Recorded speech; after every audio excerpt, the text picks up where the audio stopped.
Thank you.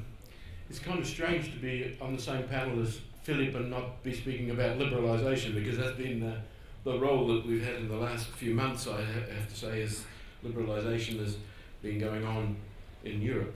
And I'm not going to speak on liberalisation. It's part of what I'm going to talk about. And it also might seem kind of strange that two people with accents from down under might be speaking at a European event. But down under, some of these things have happened to us already, so that's why maybe it's important that we understand what's going on. In my talk, I'm going to talk about what are the main challenges for workers and for management, what are the main problems for us, and a plea really, why workers should be more involved in the process, and why that's going to help business, and the way forward, sort of some suggestions on where we might be moving with this. The challenges. I didn't, by the way, there is one that's missing from here, and again I say I deliberately didn't put it on there, and that's the liberalisation one. But it is a challenge. It is a challenge for the people impact, and we're trying to deal with that in some different ways. But the big challenges for workers are the new technology, the way the new technology is coming into the industry. A big challenge is falling mail volumes. Workers understand that their job needs to change significantly with falling mail volumes and that their job's at risk. A big challenge is dealing with the new products and services, trying to find ways that they can make sure that their jobs fit the new products and services that are coming into the market. And a big challenge for all of us is the world economic situation. It's having a significant effect on the business, and for workers, that's a challenge. Now, these might all seem like, to you, like fairly obvious statements, but it is a fairly, I want to emphasise that these are also fairly obviously the things that are concerning workers and the people in the workplace. So, while they might be fairly obvious to you, you need to think about how you might involve the workers in resolving some of these challenges. And I wanted to look at the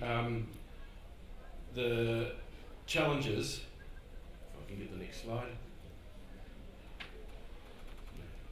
Okay, in respect of how they affect workers. And three of those challenges, they squarely workers see job losses with those. They're not the only challenges from them, but that's what they see. They see the new technology, falling mail volumes, and the world economic situation as job losses. And it's a challenge for us as workers and management, how we might work together to deal with those job losses. That's a significant problem for us, is trying to make sure that we work our way through the fact that that's what workers are afraid of. They're afraid of losing their job.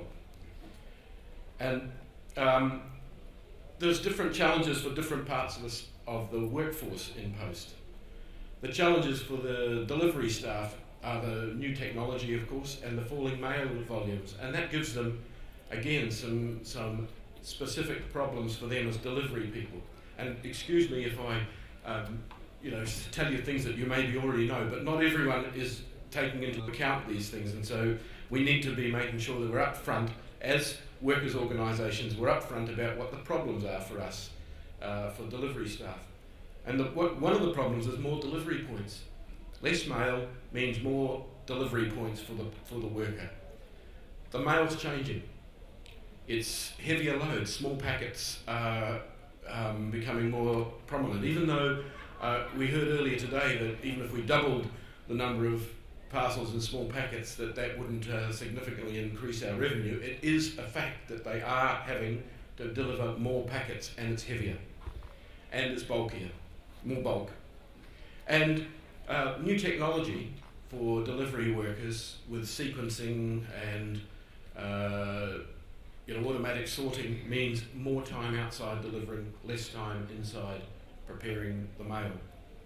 And so what used to be a job that was a job for life for delivery people is probably no longer a job for life. When you're my age and you have arthritis in your knees like me, being outside, carrying a heavier load, with more delivery points, and for a longer period of time becomes not viable. And so we need to understand that it's a changing world for those delivery people, and that we have to find some ways to deal with that. The next point is sorting, people that are doing sorting. There is a whole new technology is challenging their work. It's giving them different work. It actually means it's less skilled. It is a pretty skillful job, sorting, and when it wasn't machines, it was, it looked like it was very mechanical, but it was a pretty skillful job. But it's less skilled for sorters now, and the job has become boring. So they find ways to deal with boring jobs. They do crazy things to make the job not so boring. So sometimes when you have problems in the workplace with industrial problems, it's because the job is boring. You have to understand that you've changed the job and you've made it a different job for those people. And then for the retail people, there's a whole lot of new challenges for them. The new technology and the new products and services for retail people have meant it's different kinds of work for them. It's, they have a whole lot of, they weren't having to use computers and all sorts of other technology before. They do now. And there's a lot different skills. Now they have to have much more customer service skills and customer focus skills, retail selling, sales skills, and they didn't have to used to have those skills. In fact, I had a comment earlier today from someone from the US saying, why always go into a US post office, and why are people never very friendly in the post office? Well, maybe that's because the administration hasn't helped those people to change and understand that actually there's a whole lot of different skills. And there's pressure on them for more flexible hours. Retail is a much more flexible business, and much more, the hours have changed. And there's also pressure on them, I think, again, people were talking today about retail going into supermarkets and department stores and going into convenience stores. Well, previously those workers used to be public service employees or employees of the post office, and suddenly they become retail workers. Suddenly they have a different contract of employment. They have a different employer in many cases, with different kinds of wages and different kinds of conditions. So that's a challenge for us as well, is how do we deal with the fact that they're going to have more they're going to have different hours, and they're going to have to maybe have different conditions of employment. And then for us also, I'm going to try and change this, yeah. Okay. Workers want to be involved in the changes. That's the most important message I can bring to you today, is workers want the business to be successful. If the business isn't successful, they lose their jobs, and their number one issue is whether that is their job security. Their jobs depend on the business being successful, so they want to be part of the change, and they want to be part of involving having a say in how the change takes place. Their income depends on it. These are not high-paid workers. None of these workers you'll find are outside of the lower quartile of payment, and so they all have a real dependence for their families and themselves on their income. And also they want good jobs. They want jobs that aren't boring, jobs where they can think and where they can go to work and enjoy going to work. They don't want boring jobs, and they also, these are workers where their skills aren't really transportable. Maybe they are in the retail business, but the skills of delivering mail are not really duplicated in too many other places other than with other mail companies. So they also they're frightened workers about what's happening with their business, and they want their business to be successful to keep their job.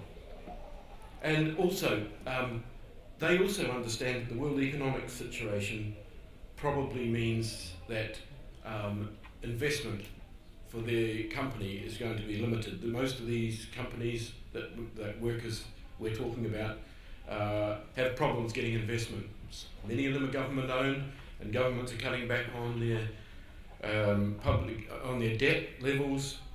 Where they're privately owned companies, those companies have trouble getting investment money at the present time. So those workers understand that the business is in change and that they want to try and make it successful. So they also understand that you have to cut costs and that you have to find other ways for investment. But also, in saying that the workers want the business to be successful, there are, as I've heard many times today, but actually in practice it doesn't happen too often, they are your most valuable asset, but you don't use them well enough. They know the business at the workplace. They know what the business needs at the place of work. They know the customers. They physically speak to the customers every day. Delivery people know the customers. Retail people know the customers. And one of the more important things is they're your face to the customer, not you.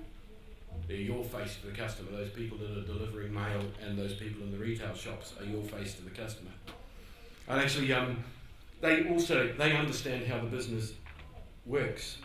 So my best suggestion is, for the way forward is dialogue. Talk to them. Dialogue. You need to understand their problems and their issues. You need to understand that those impacts of the business is affecting them in their jobs. Actually, it's quite often people don't really understand how the business is affecting people at the face with the customer, and so it's good to be able to talk with them about that and to find ways to deal with them. And one of the best ways to do that, of course, I'm going to push my own barrow here, is to deal with the union, because they're a collective voice of the workers, and they have contact with the workers. The workers probably complain to the union, but they won't complain to the manager because they're afraid if they complain to the manager, they're seen to be a whinger, and then the manager might say, I don't need that whinging, moaning person here. So they'll complain to the union, and the union is a good way for you to deal with those workers. And actually, I wouldn't advocate running strikes to get managers to understand better workers' problems. But recently there was a strike in the UK, and a manager, not anyone in this room, by the way, because there's some UK managers here, but said to me, "Oh God, last week I had to be loading an aircraft. My God, I couldn't. I had to load the aircraft because there was no one loading it. And what a hell of a job!" I said, "No, that's very good that you've understood the problem of the worker loading the aircraft." So sometimes maybe we might organise some strikes so people can really see what it's like at the workplace. But the best way is dialogue. Go and find ways to talk to them and find ways to deal with it.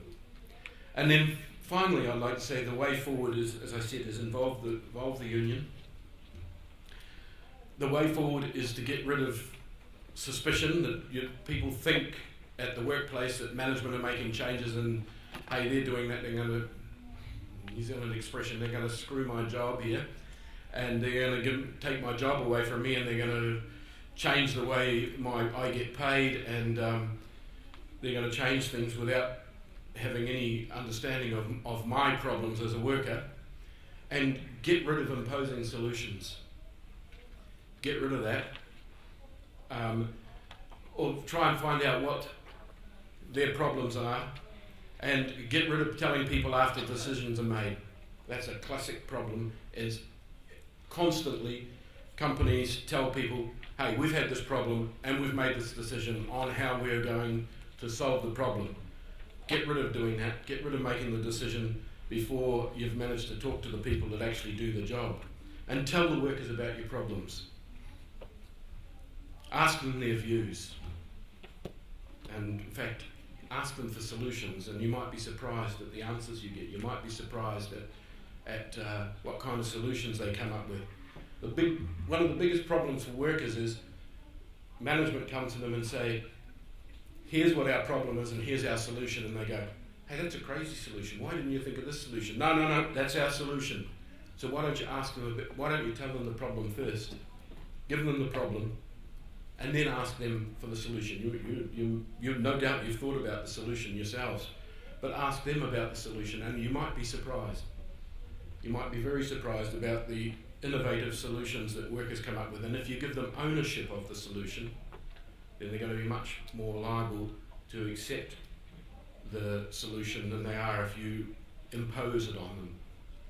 Give them ownership of the solution, tell them what the problem is, and ask them how you might be able to solve the problem, because actually loading the aircraft, only when there's a strike do you load the aircraft, and you don't know what the problem is with loading the aircraft.